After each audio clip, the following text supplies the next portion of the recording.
5, 4, 3, 2, 1. And it's live.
This is Leicester Till I Die TV. Watch and subscribe on YouTube and listen on your podcast platform. Good evening. Welcome along. Good evening, good afternoon, good morning, good night, good day, goodbye, hello. Oh, how are you doing? Wherever you are in the world, one of those will apply to you. How are you feeling? Still pinching yourself that we actually won a game? I must admit, I didn't know how to celebrate. I was sort of in this sort of no man's land, you know. Do I have a drink? Do I have a takeaway? Do I go down the pub? Do I go out with my mate? I just didn't know what to do. It's been so long since I'd actually done any celebrating. But then I was brought back down to earth when I realised we've only got 4 days of the transfer window to go. It's looking a bit like a couple of seasons ago on the old transfer front. Are we only going to have one player in? That's the worrying bit. We'll be talking about that, and of course, the match against Everton. Yet another 6-pointer. They're all a bit like that at the moment, aren't they? Let's get Craig in. This is, of course, the Friday night preview show.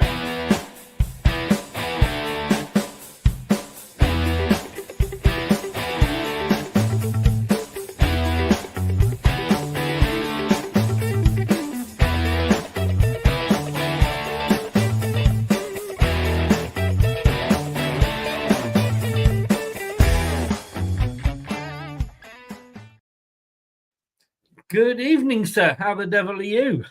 I'm good, thanks. Good evening, Chris. Good evening, everyone. I just saw, were you talking about the transfer window there? I just saw the breaking news of another signing. Colombian forward Carla Torres has joined the women's side. Oh. Anyway, let's carry on with the show. I know, look, it doesn't take a lot these days. So I was all getting excited then. I was clicking on Sky.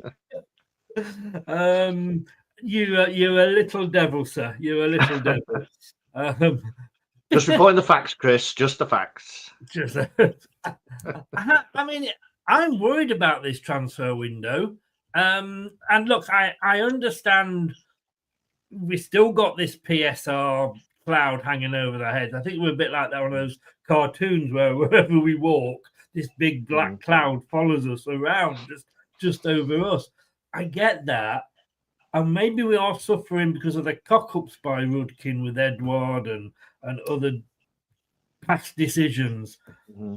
But what worries me more is that other clubs, Everton are after a new striker. Everton might be after Daka. Yes, I did see that. Yeah, I never thought I'd actually say I don't want Daka to go, because if he goes, we might have to actually play Edward, who might actually be good. We don't know. We've never seen him, have we? Is it me? Should we be worried? Is this squad good enough to stay up? I think it's understandable to be a little concerned rather than worried. I would suggest. The problem is, as I see it, is of the players that we've been linked with, and I know some people will say, well, anyone's better than what we've got, but I'm not sure they are. Is anyone we've been linked with better than the players we've got if the players that we've got turn up and play to their capabilities? Obviously, we've got Mads coming back. We've got Ndidi due back. I think we could definitely do with another forward if he doesn't like the look of Daka, which looks like it.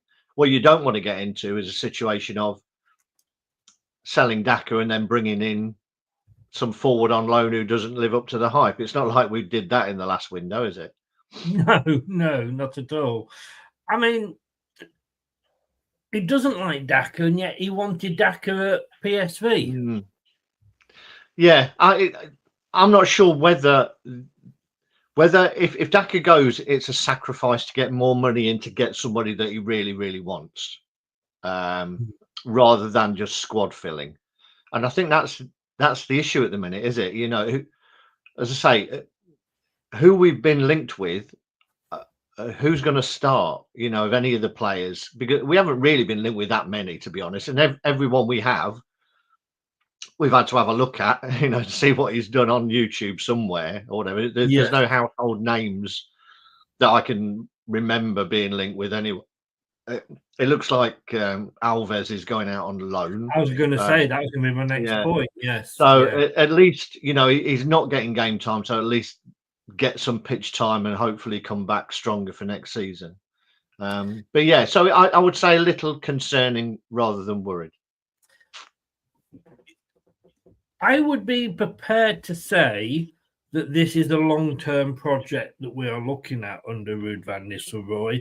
That, look, any player that we may, and I'm all for, I think we spoke on this last week, whether we should be looking at loans more than permanent deals. Obviously, we would have to look outside the Premier League for that, but there's no harm in that. My worry is that if we are looking at long term, that long term could involve getting relegated. And if we get relegated, and I've said many times, I think we're down there for 10 seasons. I don't, to be honest. We'll definitely lose a few players. I think the club is big enough to not get stranded down there. But I'm thinking the EFL sanctions. Oh yeah.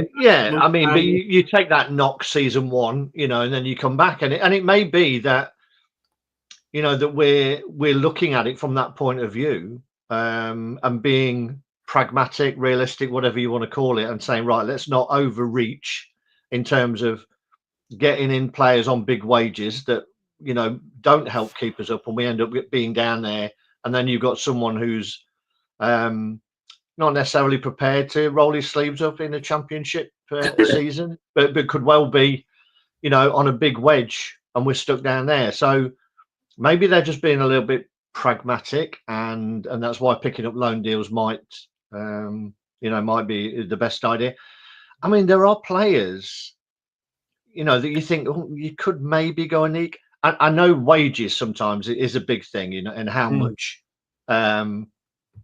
clubs want you to cover their wages, but wages for like 4 months, is it going to be that bad? Because to be honest, somebody like Grealish, who is nowhere near getting a kick for Man City at the minute, particularly now they've just bought that Mamouche, who he played down the left-hand side. Some players like that who are not getting a kick, maybe they're worth 4 months of a gamble. I don't know. Time will tell, as they say. But when you look at, and look, I know we played a very weakened Spurs side, but we still had to beat them. We can only play, who we're up against.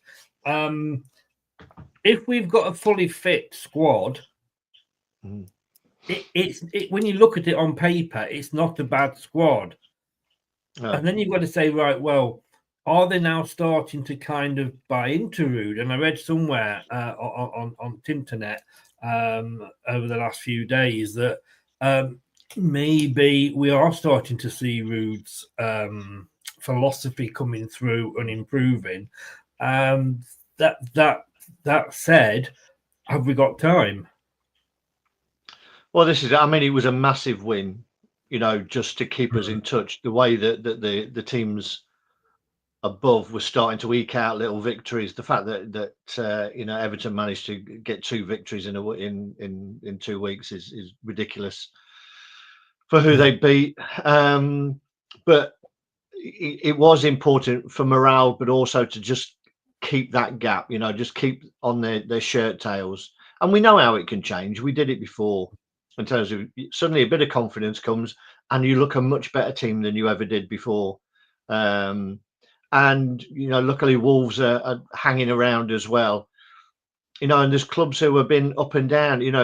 Palace had their little charge and seemingly got away, and now they've seemed to have hit the buffers a little bit as well. So it's all to play for still, and I think it's all about confidence at this stage. That you go out there, and when you're on top, you get a goal. And whatever he said, at halftime, did the trick that we came out on the front foot and got the goals this time. And goals change games. It's almost like I'm reading from Pundit Sheet 101. But Michael Owen Mark 2 here. Yeah. And if the ball goes in the net, Craig, it's a goal. Well, you would have said that before VAR. Well, that is very true. I realised when those words left my lips, I thought he may pick up on a point here. We will, like you say, we will see. We will see. We do need to keep away from the bottom one, at least two, hopefully. And then I think because Tottenham are definitely in there, and it's interesting to see that this striker that had been at the degree to deal with, was it from Bayern Munich or somewhere, has turned them down. Sorry, did I laugh out? Then I shouldn't have let that slip out. West Ham could be dragged back in it, like you say, a couple of wins and this season you won't put anything against anybody. 17 points at the moment. What do you think? And there's a reason I'm asking this. Yeah. What do you think would be the points total that would keep a team up this season? I think you've got to double it. And I think you're looking at 34. I think Forest went down on Forest stayed up on 32 last season. Well, I think. Funny you should mention that, because if we look at the last 5 seasons, this is what happened. Forest, and it was an awful season last season because none of the 3 promoted sides, a bit like this season, really did anything. They stayed up on 32. Everton stayed up on 36, and the little asterisk thing there, because that was the year, obviously, we went down. Leeds on 38, Burnley on 39, and Villa on 35. I mean, when you say it like that, I must admit it scares me a little bit. But then to move it on slightly and say, well, the fewest points that has ever survived, because they've only gone back 5 seasons there. And don't anybody ever say that I waste my afternoons. But this is the clubs with the fewest points to survive. As you say, 32. West Brom did it on 34. 35, there's a few there. And obviously 36, there's 6. I know what you're saying about 34. It may well do it, but that would be the proverbial squeaky bum, wouldn't it? It would. And I mean, when you look at that, so 17, another 17 points. That's a lot. It's what, 5, 6 wins really to almost get to 35, 36. So it's going to be a tough ask, I think. I think it's important to turn a lot of those defeats that we've had when we've played well in games into draws. Easily. Yeah. That seven losses we had could have easily had 3, at least 3 or 4 draws in there, which would have done us the world of good. So I think it's important to stop losing. Again, that's number 2 on the cliche list. Very important to not lose. But those points could come back. Those little single points that you pick up here and there are very important. And I'll class the weekend as that as well. Yes, and of course it's against teams that we are coming up against. Teams that are in and around us. I'm just looking here. We've got the FA Cup on next Friday. Yeah. and then we've got, I think we've got a week. Oh no, we haven't got a week off then. That I thought it was an international break, but it's not. Then we've got Arsenal. Then we've got Brentford, which is a possibly something. West Ham is possibly something. Chelsea, you just don't know, do you? And Man United, again, you don't know. Then Man City, Newcastle. Yeah, we do need to start picking them up from somewhere. The thing is, at the moment, and this is, I'm going to be doing this every week now, much to your excitement, I'm sure. But the maximum points that Leicester can get. So obviously, if we're not winning, this will go down each week if we don't do well. So the most we can get if we were to win every single game, which obviously we're not going to, that is the most we can get at the moment, which is 45 points. That would be European a dream. football out. Sorry? That's European football out for next season. Well, what can I say? It might just be. Right, okay, so moving on. I've got a match. It's Saturday at 3:00. It's been a while. Watch along. We'll be doing live on Saturday from 2:30. Bear with me on the watch along. We are trying something new. I've been contacted by a company. We're going to be trying something a little bit new. Whether it will work or not, we'll see. But it is a 3:00 kickoff. And of course, we are facing back in the dugout a certain Mr. David Moyes, who was heavily linked with Leicester, obviously, a few times. I can understand him. I know he said he came out and he said, well, I don't want a relegation battle, but I can understand him going back to Everton. Yeah, I think I know quotes get twisted and cut and God knows what. So that it came back saying Everton were the only team that he would have come back for, and I would imagine that the longer quote was, "I'm not interested in a relegation battle. Everton are the only club I would have come back for to help out of a relegation battle." And so far, he's managed to get a couple of wins.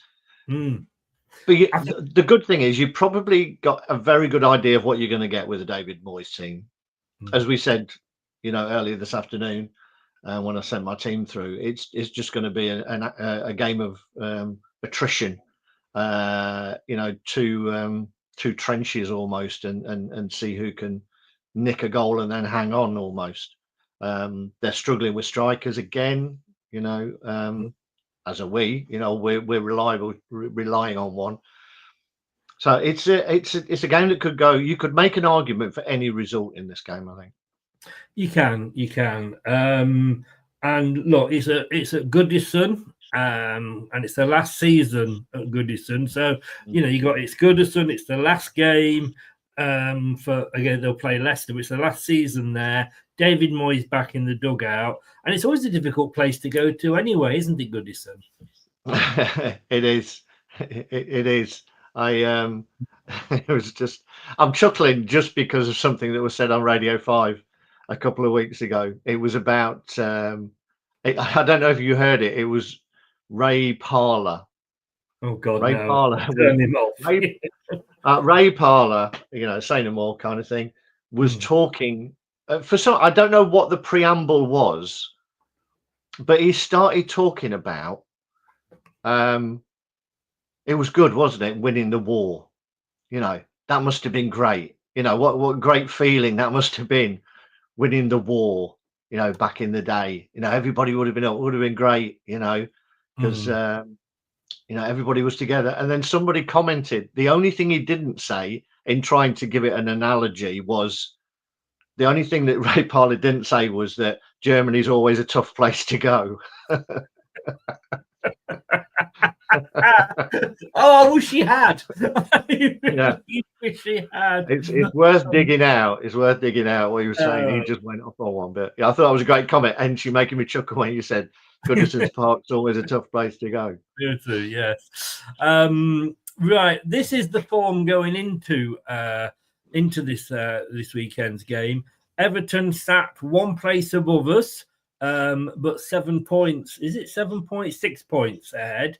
So a win. I mean, it's as important as it ever is. It was 1-1 earlier in the season. I don't need to look any further back than that. Everton, like we say, a couple of good wins, but against a Brighton side that has gone off the boil a little bit, a Tottenham side that we know that they're in trouble. They did lose to Villa. They lost to Bournemouth, who are on a run at the moment, and obviously they lost to Forest, who are also on a run at the moment. Ours, whilst last week was good, we mustn't forget that before that we'd lost to Fulham, Palace, Villa, and Manchester City, although we only managed to let 2 in against Manchester City. I know, look, I think it is every week, but it is yet another 6-pointer, isn't it? It is a 6-pointer. I know that you'll get to a point where you'll ask me your standard question. It's next on the list. Don't worry.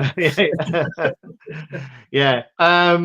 It's an important game, and I think it's an important game for both teams. I don't think it's just for us. No, I think they will be wholly concentrating now on those teams below. Yes, it's nice to eke away up front, but this season, and Moyes has gone in there purely to make sure there's 3 sides below them come the end of the season. So they will be seeing this as a must not lose.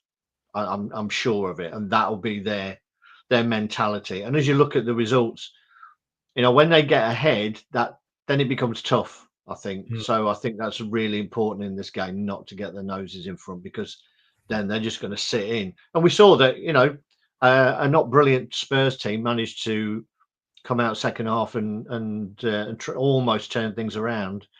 Some people thought that game ended 3-0, but it was actually 3-2. That Everton Spurs game. Did I say 3-0?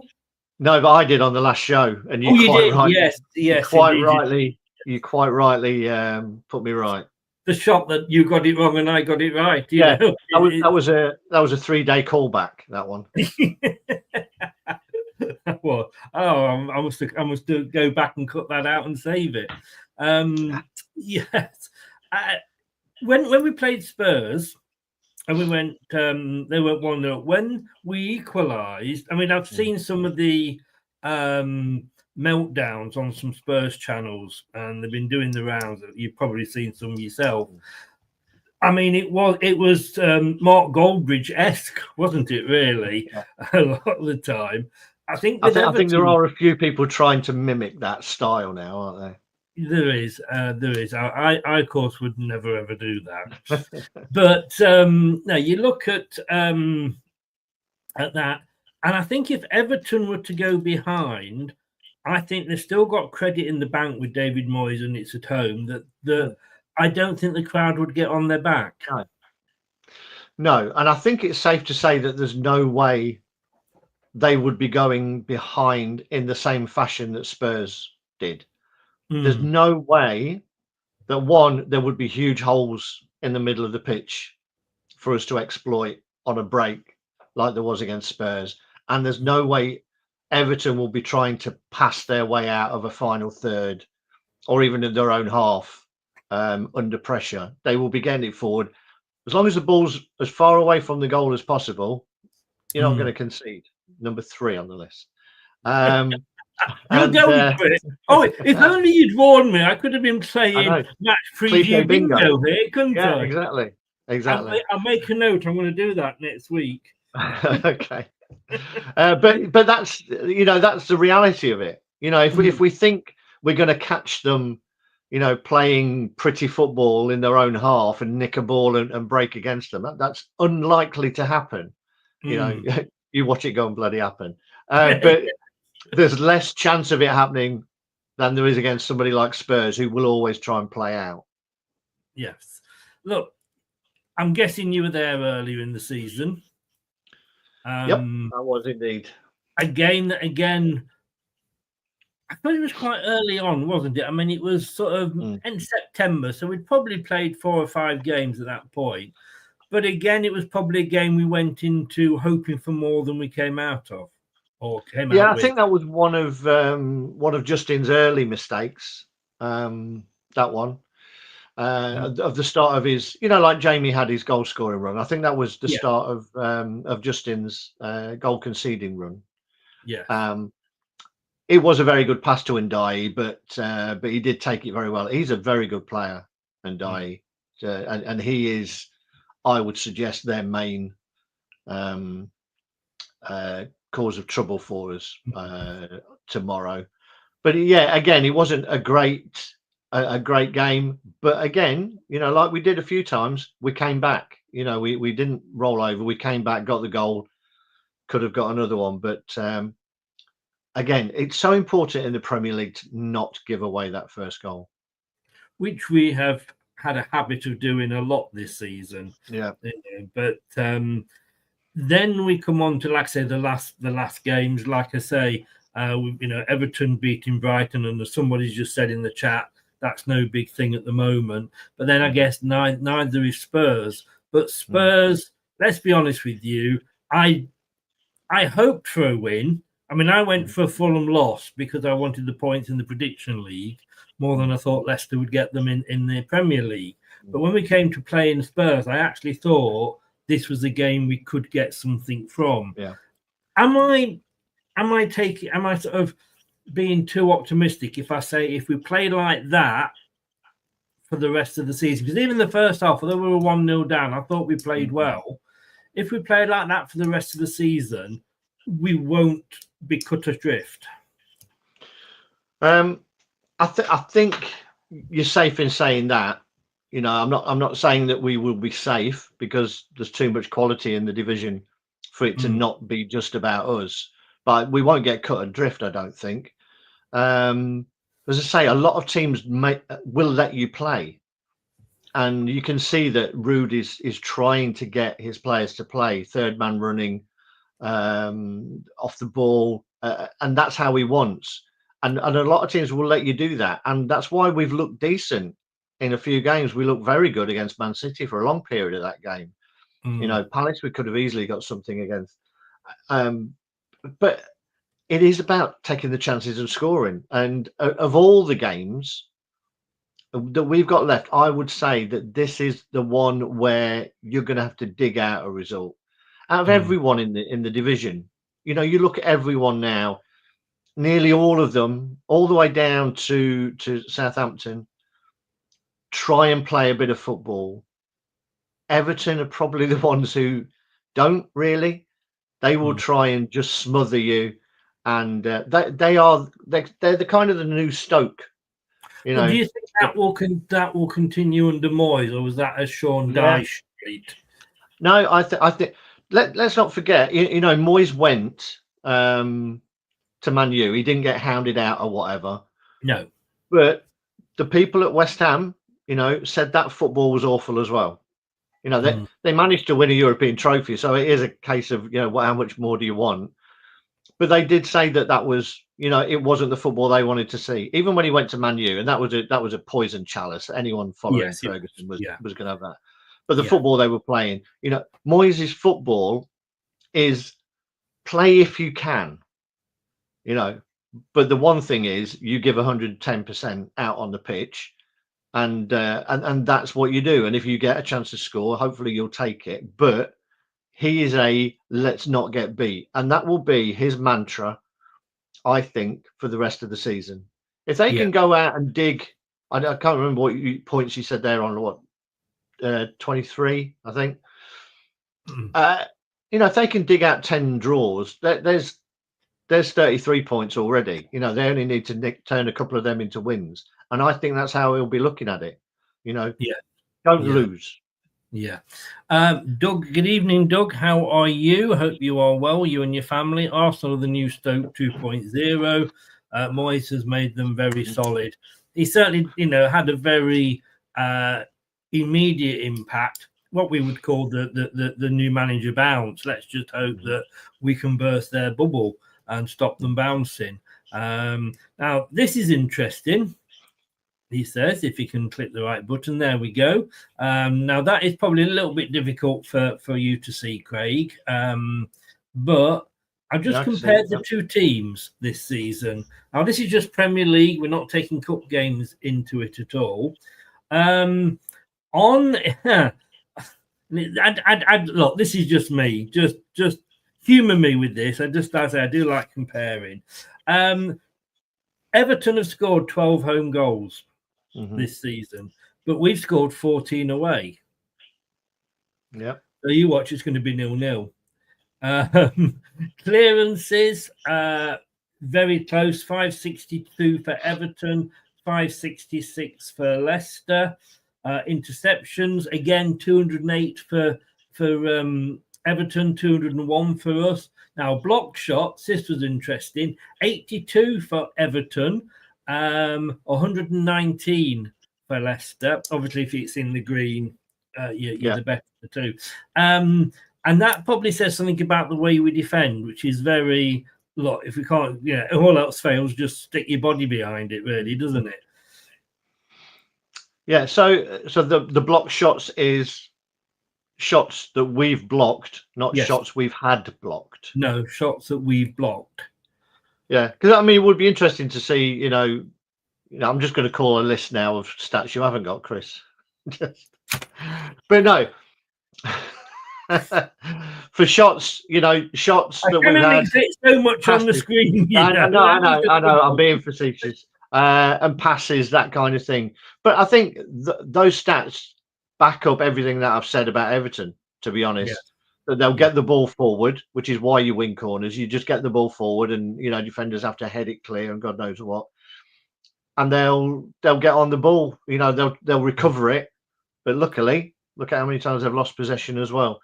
That's where we need to be on them. Their players, the majority of their players are not great on the ball. They've got 2 or 3 that are okay, but they're not. So I think it's very important that when they do get on it, that we press fast. Yes. I was hoping, to be honest with you, that I was able to do away goals for one team and home goals for the other. Yeah. But I couldn't because it's comparing them. 8 clean sheets they've kept. We're still down to the single clean sheet. I can't see it improving tomorrow, to be honest with you. But what I like, the whole thing is, and there's a lot of green on the left and more red on the right, which doesn't look good. But corners won, 90 to them, 81 for us. Ball recoveries, 1,099 for them, 1,073 to us. Possession lost. They've lost it 2,814. We've lost it 2,881. This has got 0-0 written all over it, hasn't it? It's not going to be a goal fest. I mean, if this game is higher up match of the day running order than last, I'll be surprised. Let's put it that way. Yes. Well, let's be honest with you. It could be 5-0 to Leicester, and they'll play Man United first because they got a draw or something. Although we were first on match of the day 2 this week, but we only have 3 games to compete against. But no, it is interesting because I think, as you say, as you look at that, it is a lot close. I mean, it doesn't necessarily look that there, but it is a lot. It is very close. Now then, this is the bottom of the table. It's interesting. It's tight there, isn't it? It's a tight down at the bottom, as they say. Palace, like you say, and I don't think West Ham. I don't think either of them are totally out of it yet. They're probably thinking fuel, but they're still going to be looking over the shoulder. Tottenham, I think the pressure is going to be on Ange now. Whether they sack him or not, I don't know. But you can only blame injuries for so long because look at Bournemouth. Spurs had 10, Bournemouth had 9, and they went and put 5 past Forest. What a shame, Forest. But Wolves, Ipswich, Southampton, Leicester, Everton, would you say it's 3 of 4 or 3 of 5 or even more, do you think? I think so, because we were talking about how many points it would take to keep somebody up. Let's say it's 35. West Ham and Palace, that's 2 wins, 2 draws, and they're on 35. Yes. When you start looking at it like that, it becomes even more of a challenge. That's very impressive math straight off the top of your head, by the way. And Everton's game in hand is against Liverpool in midweek. So let's say, you know, Liverpool do us a favour, although I can see that being a 0-0, to be honest. But let's say Liverpool do us a favour. You see how important a win would be for us to get within 3 points of Everton and really drag them back into it. So I think as it stands, if we lost at the weekend, I think it's 3 out of 4. Yeah. If we get a win, I think it's 3 out of 5. Yeah, it just needs to drag them back in. And the interesting thing is, towards the end of the season, the Wolves, Ipswich, and Southampton, we're all playing them in the last month and a half of the season. So it could get very interesting. Ipswich obviously playing Southampton at the weekend. Come on, Southampton. Yeah, well, when we did Prediction League, we actually went as to which way we thought it would go and which way we wanted it to go. Yeah. And Brad went for a Southampton win, and that would probably be the least damaging, wouldn't it? Wayne went for a draw, which wouldn't be the worst result in the world, as long as we don't lose by more than 2 goals. I actually went for an Ipswich win because I just think Southampton are that bad at the moment. Sorry, any Southampton fans that are watching. I think I went for a 1-1. Well, yeah. I mean, it's not at South. If it had been at Southampton, who knows? Yeah. But Southampton, I mean, every time I look at Leicester and think, oh my God, how bad are we? Yeah. I just think of Southampton. But Southampton are so bad now that it's like they're over it. You know, they're over the relegation before it's happened. You know, the fans. There's got to be an air of realism there, and you've got to be hoping for a Southampton win at the weekend. You know, anything else is just madness, to be honest. Because if you think we're that far ahead, we've got to get to 35 points. I mean, look at that. They've got 29 points to get to 35. That's, you know, they need to go on a Champions League qualification kind of run to get out of it. So I'm quite happy for them to get a win this weekend and just I would enjoy love it. Yes, I would love that. I can't see it happening. If they want to damage Ipswich's goal difference at the same time, they can do that as well. Problem is, every time Southampton at least go ahead, they always manage to throw it away. But yes, talking of draws, would you take a point against Everton? Yeah, I would, to be honest. Yeah, just because it maintains the status quo in terms of the gap. You know, the gap would still be 6 points, but if they lose to Liverpool, you know, at least we've played the same number of games. So, yeah, I would take a point on this one. I think it's you know, it's just massively important that we don't let them get any further away. What about you, Chris? Now, I would take a point, yes. Although I will come on to predictions later, but I would take a point because it's important not to lose. Yeah. Like you say. Definitely. I mean, if we were playing Liverpool, the other side of Merseyside, I'll be honest with you, we wouldn't expect anything from that anyway. And that, you know, that's not going to make any difference to us. But with Everton, and then obviously what would be lovely is for Liverpool to, and I'm sure they will not hold any of the fact that it's the last Merseyside derby at Goodison the week after next. I think they would just hopefully they'll go and stuff Everton and do us a favour. But Merseyside derby, you never know, do you? You know, if Everton want to channel Leicester City moving to a new stadium, then you know they're quite welcome to do it, because last season at Filbert Street we managed to get relegated. So yes, you know, so did they. Ben says, now Chris, I see this game as a 2.1 game, but I don't know who to. Check the predictions in a bit. I think Southampton will win, and like Craig said, must not lose. Indeed. Just going back to the form, because this is the form, just breaking it down home and away. Our away form, we're still stuck in the bottom there. We've had 3 losses. I mean, hopefully we'll start to see more, maybe the odd yellow and definitely some more green coming up for us. But you know, our away form, we were bottom, but that win has taken us up to 18th. Everton's home form. Well, I do a sharp intake of Barrett because they're in ninth in the home form, but they've only got one more draw than we have away. You know, they Exactly. lost to Villa, lost to Forest, but they got a good draw against Chelsea. Yeah. Yeah, it's not, it's not the kind of form that you would think, you go in there with no chance of getting anything out of it. As I say, they beat Spurs, but that's it. So, it is just such a tough game, and probably, if you had free choice to watch any game this weekend, this wouldn't be it. But please still come and join us for the watch along. Don't put people off. Right, now then, it is time for you to channel your inner Gareth Southgate. Oh, Jesus. Let me go and get my waistcoat. Well, there you go. There he is. Yeah. There he is. You've done it for me. Great, I have done it for That's you. not bad. I could pull that off, actually. Yeah. I think you could, yeah. I don't, like I say, waste my afternoons, and I don't, people say this show is totally unplanned, but look at that lead in there. So, what he does in the afternoons is to dress and undress gentlemen for his digital pleasure.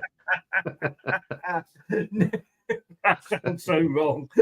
Right, next time you're going to come up with Arnie Schwarzenegger or something. Yeah.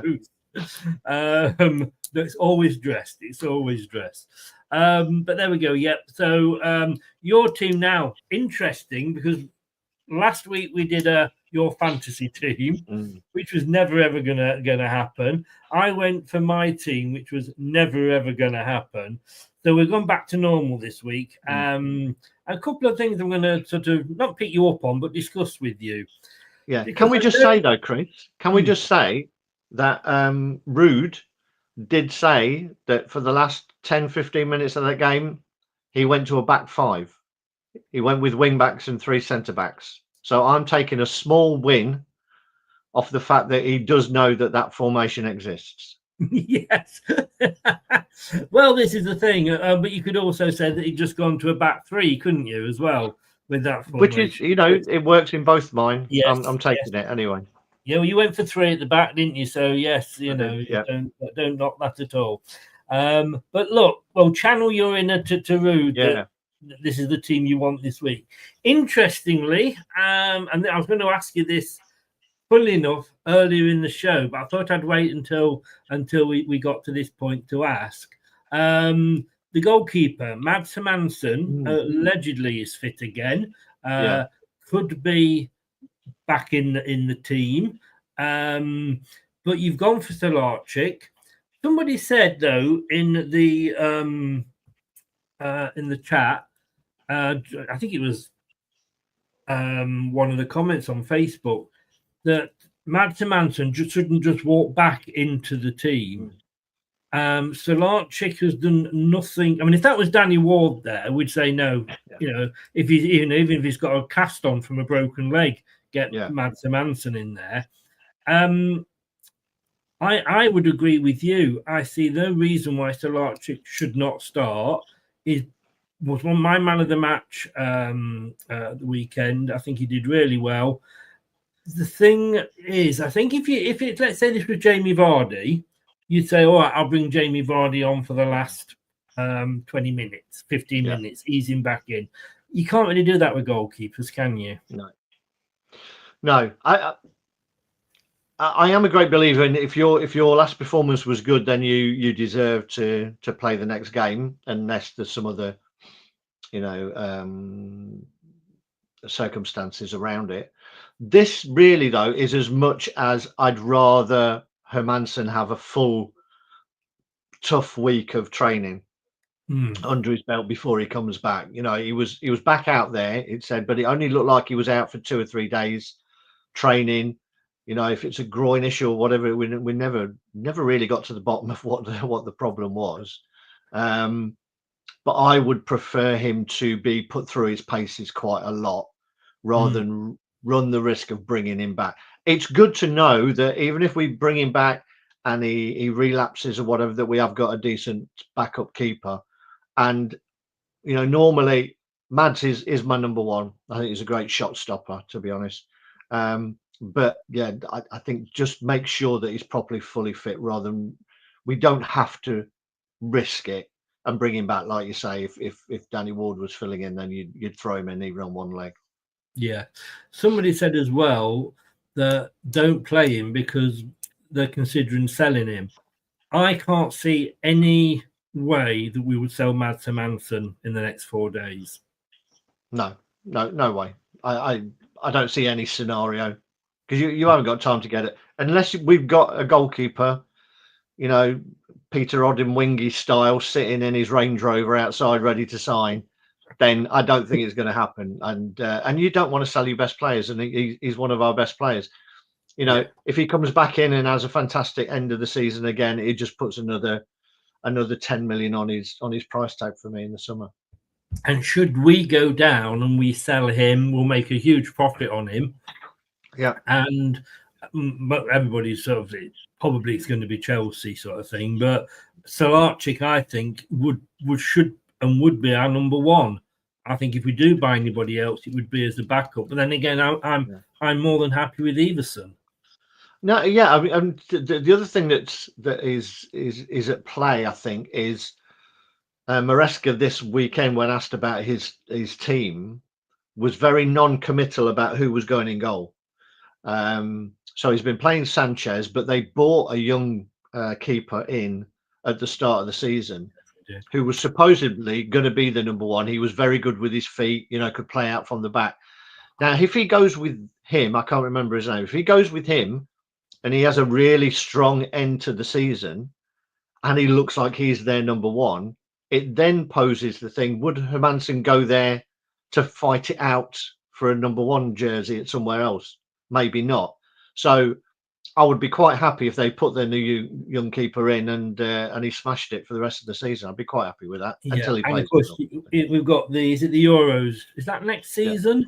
I think it is. Yeah, not this summer. There's nothing happening this summer. No. What I'm saying is that he may say, well, if I stay with Leicester, even if we go down, if we go down, we might have to sell him. But if he stays with Leicester and he's getting regular game time, which he would, goes to Chelsea, battles it out with somebody else, and for some reason has one bad game. Have one bad game at Leicester, you're still going to be in. One bad game at Chelsea could get dropped and lose his place, in the national team. Whatever division we're in next season, I would be surprised if he's still with us, because I think any club, virtually any club in the world, would take him. I think he's at that level, to be honest. Yeah. All right, now, so we agreed there. We started off well. It probably won't surprise you to say, don't agree with your back four here. Okay. And I know we've gone for the rude formation. Yeah. Look, the one. Let's start with the one I agree with you on. Akoli. Okay. What has he done really, really wrong? We said this last week. You said you'd have put him in if he was fit.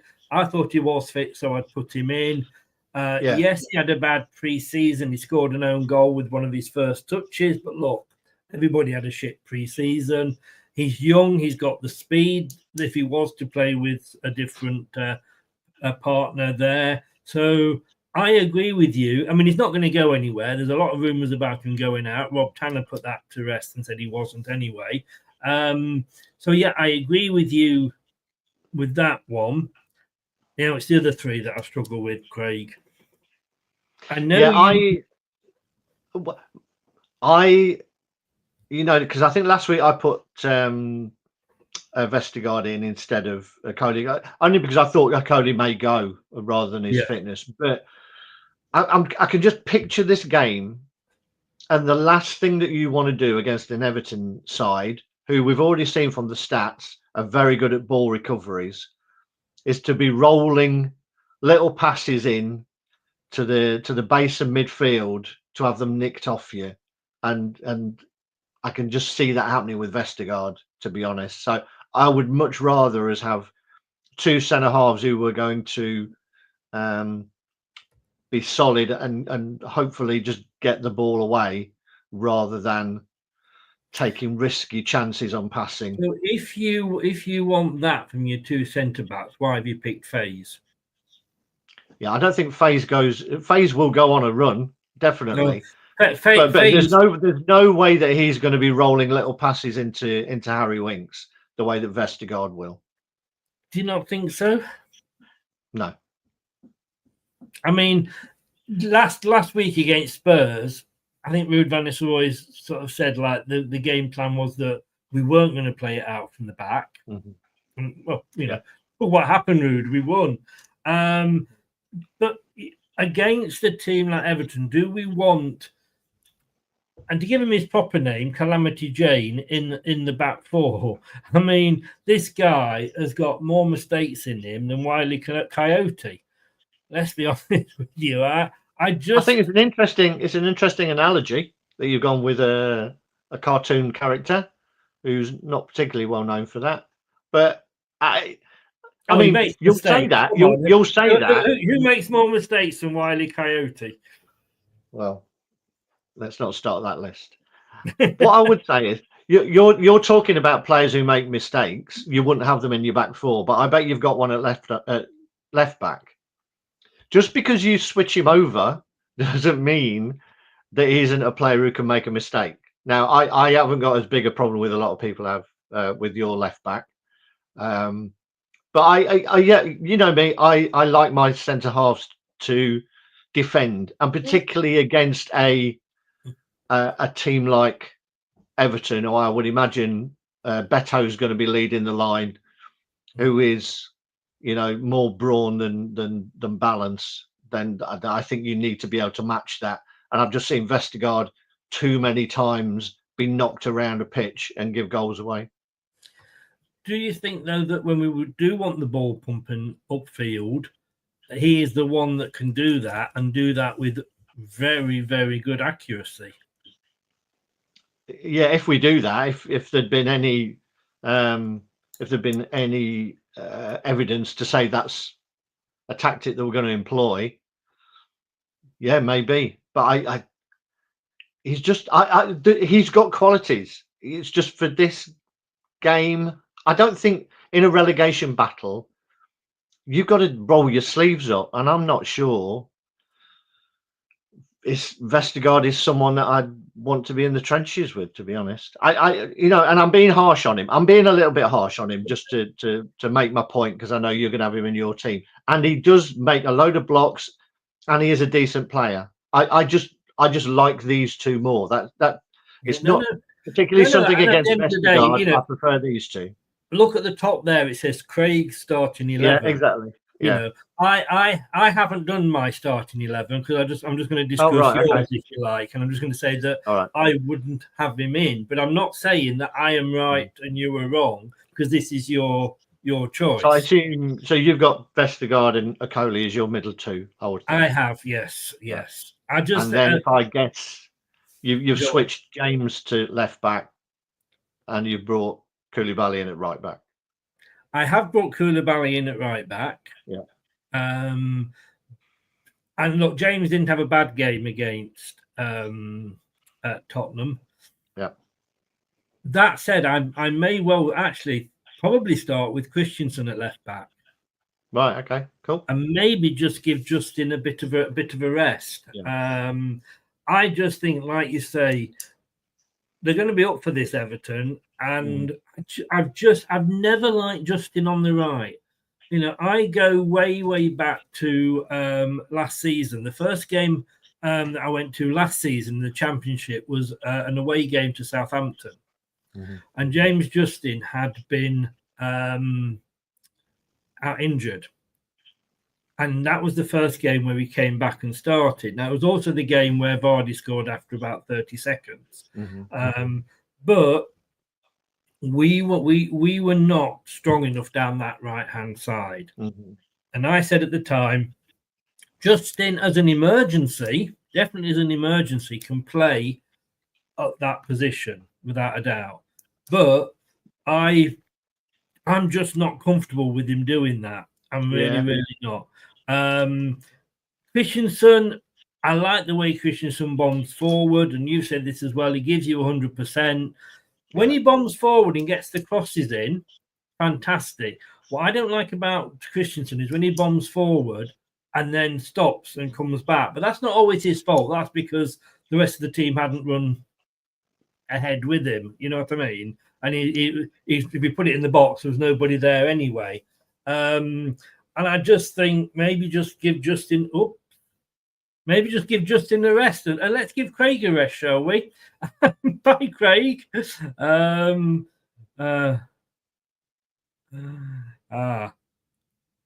just seen that he's had to go. He's had to go. So let me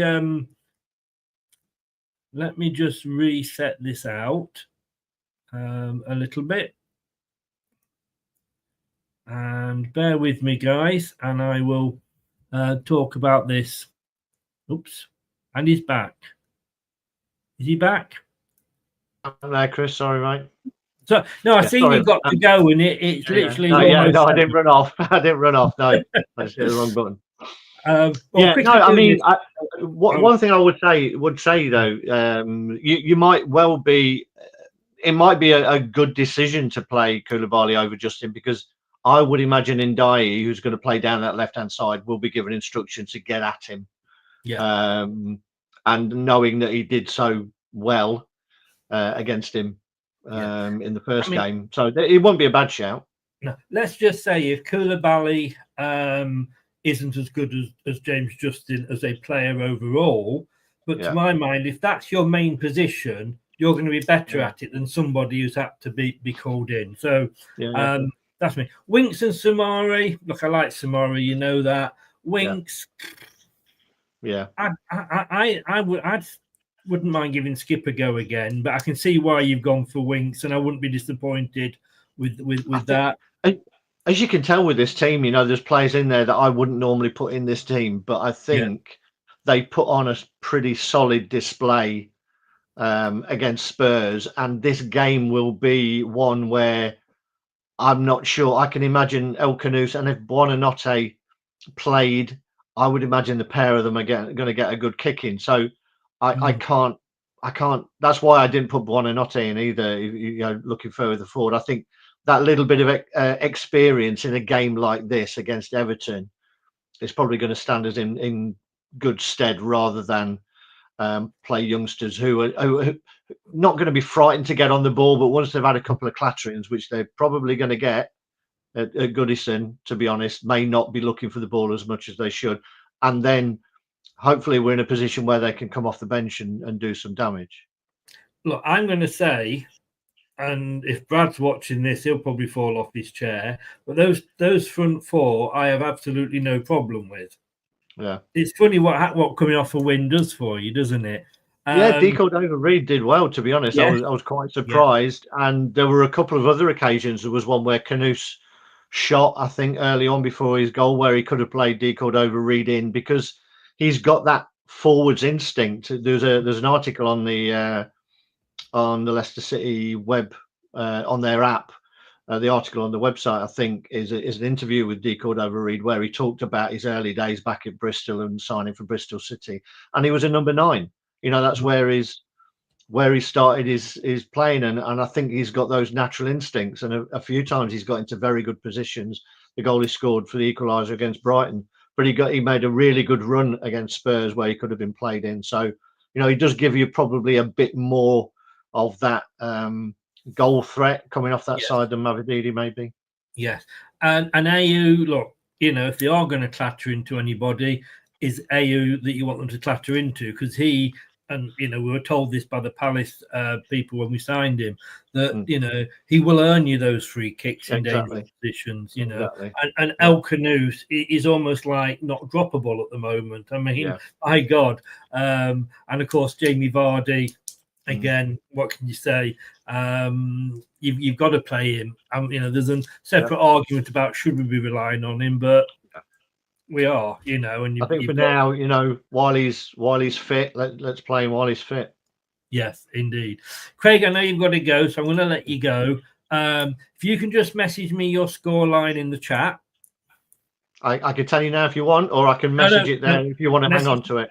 Yeah, message me in there, so I'll come to those a bit later. But thanks very much as always, mate. And you're not going to the game, so have a good weekend, and I'll speak to you next week. Cheers, mate. Thanks a lot. Bye, everyone. Bye-bye. Bye-bye. Okay, here we go. So let's let me just try and set this up. We're going to come to score predictions in a moment. I'm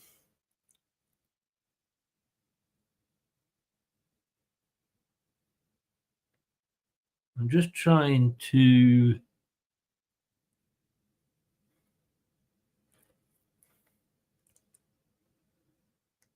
it's not letting me add a media slot, so apologies for this, guys. Let me go and do something instead. Please hold on for a moment. Your call is very important to us. So what I'm going to do is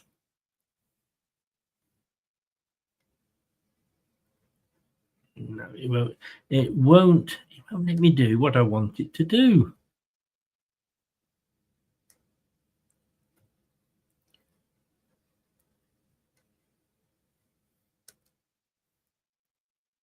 Why won't okay, I'm going to have to leave it at that for now. I'm sorry, you've got me just a small in the corner there. Unless I can do this.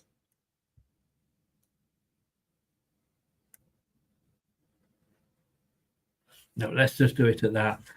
So yeah, those are my differences, to be honest with you. I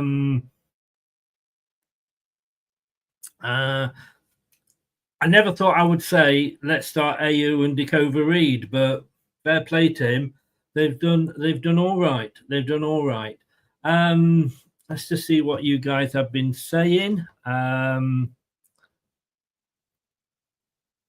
I think Mad should be with the academy for a game or two, see if he's match ready. Definitely one. Bring him back maybe on Friday for the cup game. I think that's possible. And hi, TM, how are you? Ange still there? Didn't think he'd go, to be honest with you. But how long's he got, do you reckon? How long has he got? I don't know why.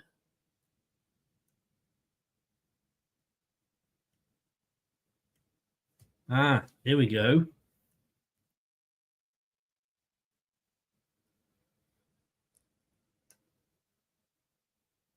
There we go. Now you can see I'm nice and big. Amazing what a Viagra does for you.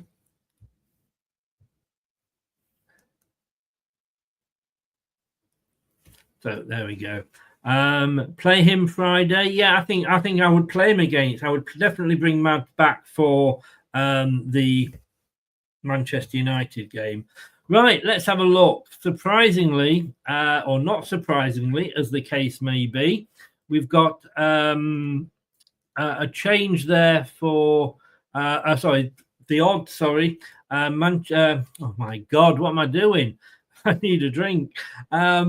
We're looking at Everton, unsurprisingly, in fairness, are the favourites for this game. 3-4 on to get the win. Leicester 7-2. Draw there is 13-5. So it's a possibility. It is possibly a draw. Who knows? But what do you think the prediction's going to be? Now, let's find out what Craig has gone to. Craig has gone, he's gone 0-1.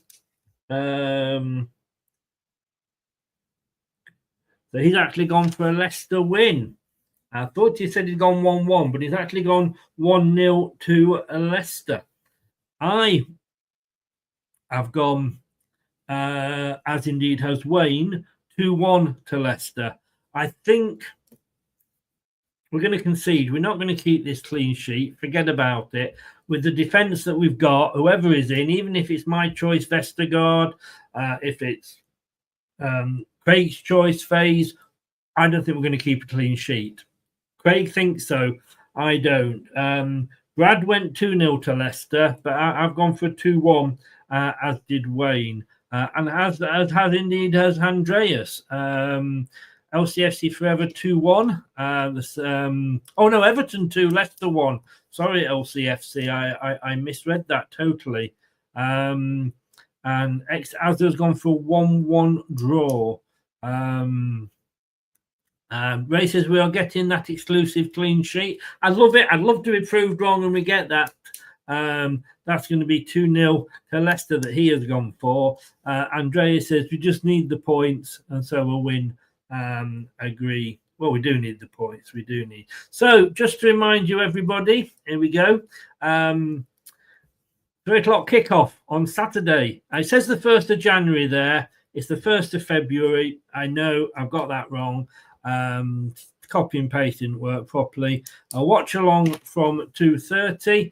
And if you want to and you prefer to listen rather than watch, all our shows are available via the podcast. So wherever your podcast of choice is, you can listen to us. Acast is the main one, but we're on Spotify, Amazon, Apple, Google. We're on all the other podcasts as well. You can listen YouTube. I think YouTube do podcasts as well. You can listen to us on there. Just ask your smart speaker to play the podcast Leicester Till I Die. You must play the podcast, otherwise you'll get Leicester Till I Die. I'm Leicester. Enough said.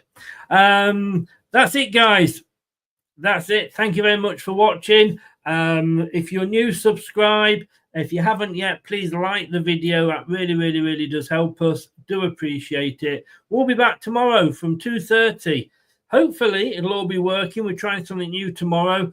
So join us and see what that is. But I will see you then with Tom for the pre-match and the half-time. And I'll see you at post-match. Tom and me will be joined by Brad, Wayne, and Jim. Take care. Have a good Friday night. Don't do anything I won't enjoy. I'll see you tomorrow. Good night. Thanks for watching. These videos are tremendous. You better like them too, or I'll be back. This podcast is proud to be part of the TalkSport Fan Network. TalkSport. Powered by fans. That will conclude this evening's entertainment.